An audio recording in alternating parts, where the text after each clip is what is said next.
Namaste. My name is Neelima. Welcome to Reflections Along the Way podcast, where you will be listening to reflections from learnings and experiences along my life's journey.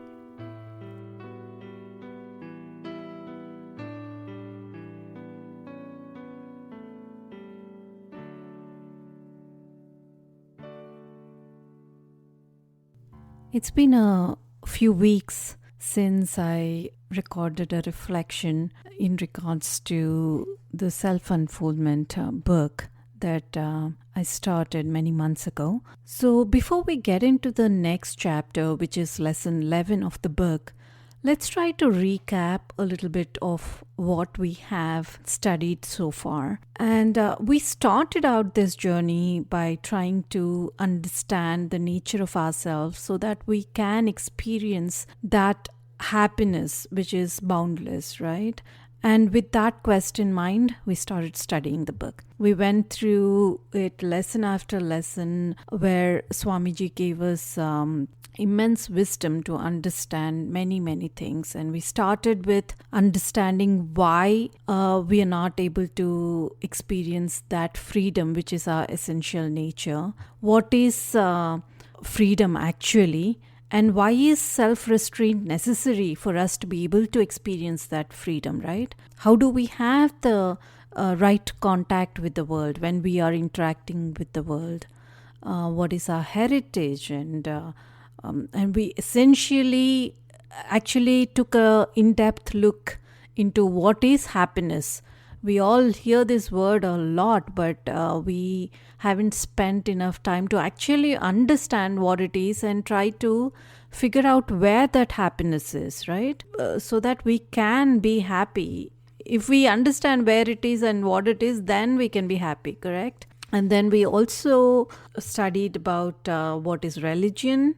What is the purpose of religion in our lives? We all have our own understanding of the purpose, but especially for me, I got a lot of clarity about religion and the purpose of religion only after I started studying Vedanta. And I appreciated the role of religion in our lives just because of that knowledge. And then we also studied about how to gain the right balance so that it is beneficial for our well-being.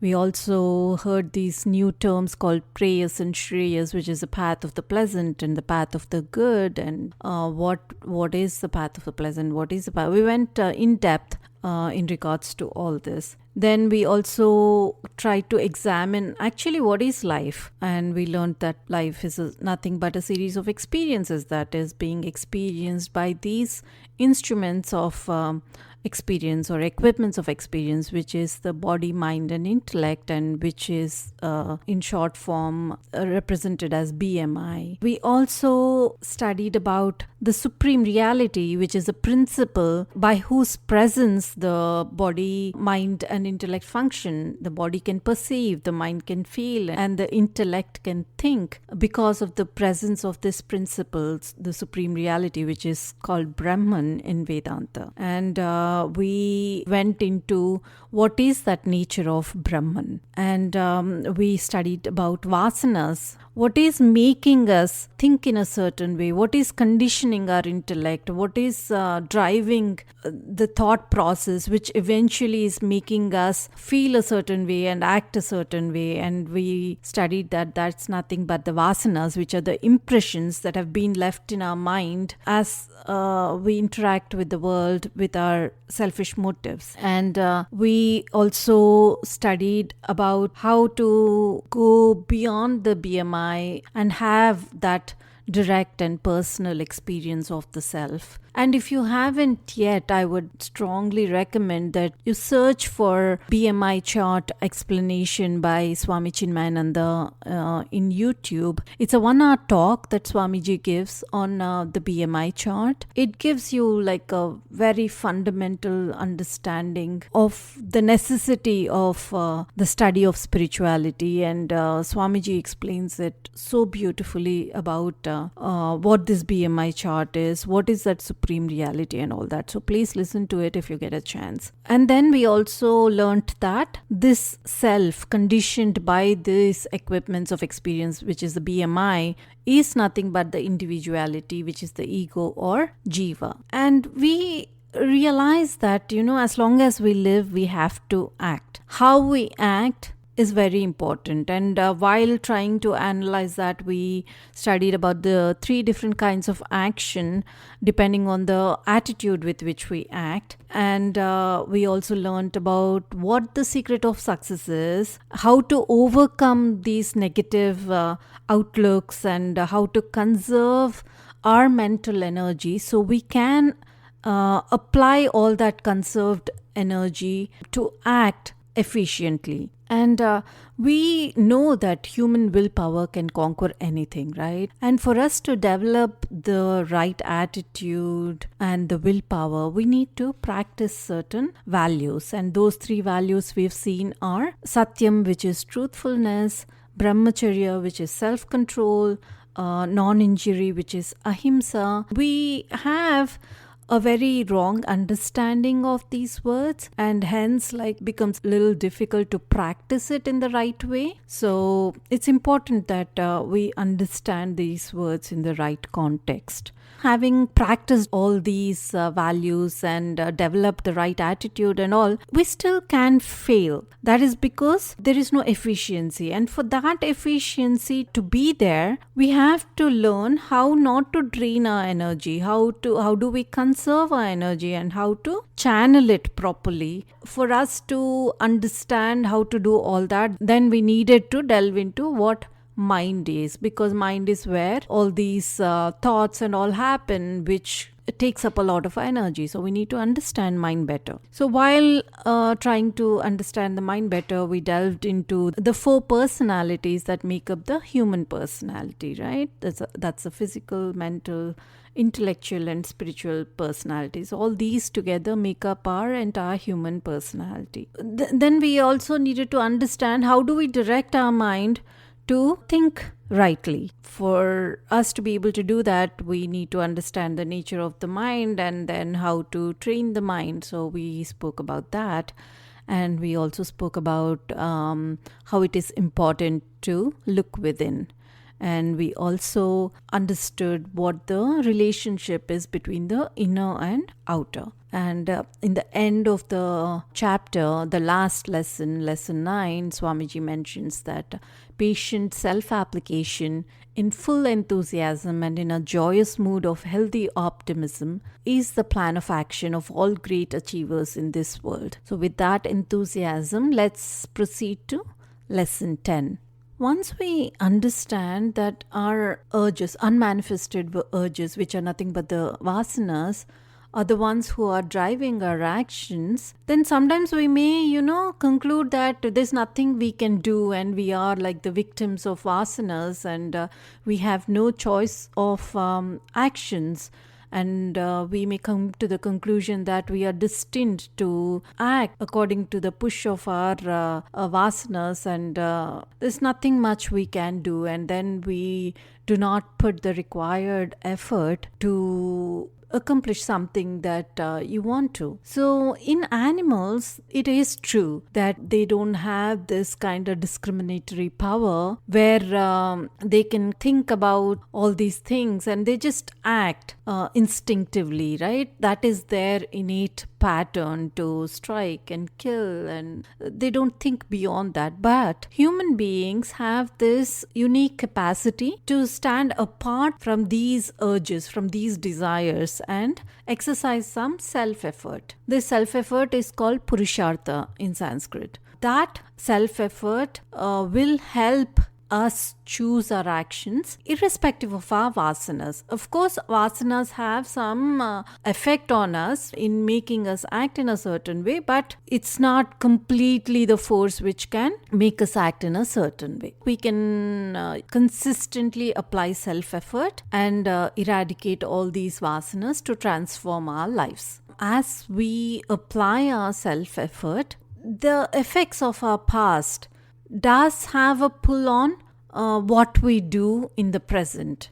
So because the present is nothing but the product of our entire past, right? And we are what we are because of our past actions. So in short, we are the product of our own past actions or karma. And that is what is the principle of destiny, which is termed prarabdha in Sanskrit. And that is only one part of one aspect of the law of karma. Most of us, without like studying deeply enough, we think that that is the law of karma, that just that part of destiny is the law of karma. There's another aspect to it as well, which we will talk about in a little bit. Each of us represents a effect that arises out of different causes, right? The causes are different, so the effects are different. Likewise, every action of our past has its own reaction, and each of us is nothing but like a treasury of all such past actions. Suppose, say, I have a farm and I have planted different trees there. I plant coconut seedlings in one part, apples, and the other one maybe mangoes. For each of them to germinate, grow, and yield fruit, each takes its own time, right? And similarly, every action that we do takes its own time for a reaction to be happening. And we know that every action has a reaction, right? For certain actions, there's an immediate reaction. And for some of them, the reactions happen later on. So everything happens at its own time. And to live out these reactions of our past actions, we need to experience certain joys and sorrows. And for this to happen, then we must have a field of experience. What Swamiji says is, we have come into this world to enjoy and suffer these reactions from our past. So what Swamiji states is that we have come into this world to enjoy and suffer based on all our past actions and through the circumstances ordered by our prarabdha, which is our destiny, right? But even in that case, we still have the freedom to discriminate and to act nobly in every circumstance, right? For example, we have the freedom to decide whether we go to a movie or we go to a church or a temple or we go to a store or something like that. We do have the freedom if we are eating not so healthy foods like plenty of sweets or fresh fruits. We have the freedom whether we behave angrily with a friend or we be kind with a friend, right? We are given a certain amount of freedom that way. And Swamiji gives this beautiful example to compare the situation, right? I mean, we cannot take a thick metal and try to bend it. We will not be able to bend that metal.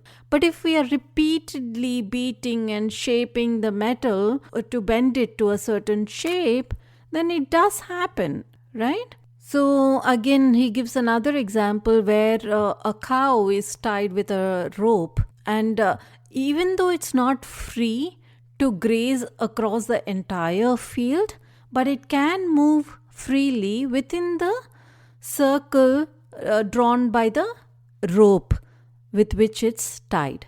Similarly, although we have this limited field of experience that's given by our prarabdha, we can apply the right motives and intentions, and we can intelligently discriminate to harness that freedom which is allowed to us from every moment, from moment to moment. So what is this self-effort? How do we apply it? So we've seen in the past that at every junction, at every point where we have to act, we have two choices. One is the path of the good and the other is the path of the pleasant.